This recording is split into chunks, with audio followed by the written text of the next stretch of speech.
I want to ask you, so if there's no set timeline in terms of how many films we're going to see, how would each of you like to see the series when it does wrap up? How would you like to see it wrap up? What would be the most poetic or the best ending to each of you?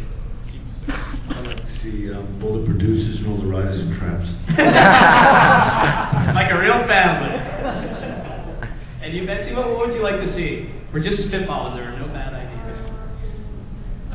I'd like to see us have a love scene. You and Constance? Yeah. One. I keep saying it. He seems enthusiastic. There's enough blood, we don't need any sex scenes. I really don't have an answer to that, and maybe when I do, that'll be the end. But for now, I just want to keep it going. Keep the ball going, you know, whether it's maybe not next year, we make another one in the next year, but, you know, maybe every few years, or who knows. We're going to be grandparents, probably, in the Saw movies. Yeah, the traps. Your grandkids in the traps. Oh, God. What about you, Dan? I just hope that we go out maintaining the same quality and commitment that we've had through all the entire series. And you know, if that day comes, it will be a sad day because we have become like family. The crew's been together for I think eight movies we've all done together. The songs and a couple others. And so it really will be a sad day if we get to that end. But I do hope that if that day comes, that we have maintained the quality that we have done through all the previous films. Alex? Saw the musical. I'm going to cheer and boo! That'd be fun, right? There actually is a viral. There's a video like Black Box or something. They combine High School Musical with Saw the Musical, and it's yes. Did you see it? It's really great. No, they chop off Zac Efron's head, and it's fucking. I'm going to look at that. That's great. The musical.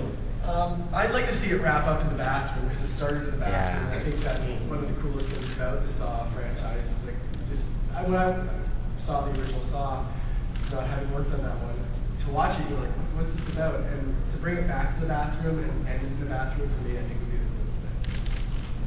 Oh, can we leave you there and throw away the key? Ended in the bathroom. Anyone else? Michelle Duda, supervising producer at Space, everybody. I have a question. Just to put it in perspective, I mean, you said that, you know, the film goes out on a Friday, you get the call on a Monday to just do another one. How much time is given to writing? How much time is given to shooting? How much time is given to editing? Because you do it every year. Like, I can't... You can tell it's a producer asking the question. But it seems kind of mind-boggling. It is. We do something that's generally not done in the film business, and that is we turn out a movie every year, maintaining our quality product. As the movies have become bigger, the time frame has gotten bigger, I guess. Generally what happens is we spend October, November, and December working on a script, and then we go into pre-production in January, February. We shoot March, April. We post-produce. We deliver the movie. Generally, we output it in middle to end of September, and it gets into theaters in October. And then I take a breath, and then we start again. And the length of time for pre-production, for production, and post-production has gotten longer as the movies have gotten bigger. So now we are pushed up completely against the wall. So it's just a full cycle. Good question. I mean, the pace at which you turn them out is amazing. It reminds me a little bit of the Friday the 13th, the first 4 or 5 in that franchise. Came out almost like clockwork every year. Not exactly the same month like yours do, but it always reminds me a bit of that. And I think that the Saw films are a little bit the Friday the 13th for our generation. But to me, they're a thinking person's horror film. You know, it's not just slashers. Yeah. Well, we could track our life through Saw for the last. Yeah, it's like when Alex was pregnant on 3, so that's how our life has been for the last little while. Because we're always, we're throughout the year. Part of that year is working on Saw, so that's part of our life. I have a story I want to Tell it. tell. Okay, so at the end of Saw 2, knowing Saw 1 had done so well, I said, you know what, we need to just, because they only had a couple of pieces of costumes left from Saw 1. So we need to pack all this stuff, because if you're going to do a Saw 3, you're going to want this stuff. And I remember coming back to work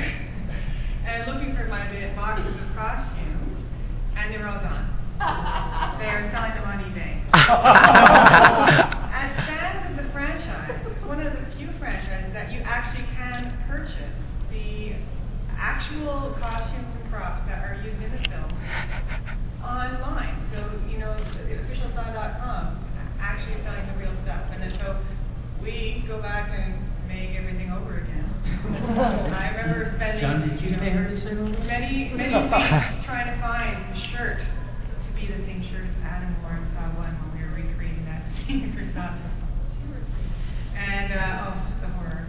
And, yeah, so it was one of those things that, so, you know, you were saying before, what was the greatest challenge? One of the greatest challenges is just sort of making this stuff happen, making it work, making it believable, especially because our timeline is all interconnected and we do these flashbacks, but half the time we're flashing back to stuff that we have to actually remake everything, and the actors have cut their hair, and, you know, we've got to make everything look the same again. So it is, you know, there's comedy and there's tragedy. But, yeah, I thought that was funny. Yeah, I remember looking for, we were getting something together for my belly when I was pregnant again in one of the movies, and I said, Alex, where's my belly? I need my belly. And she said, you're not going to believe it, but John sold it. The belly's on eBay.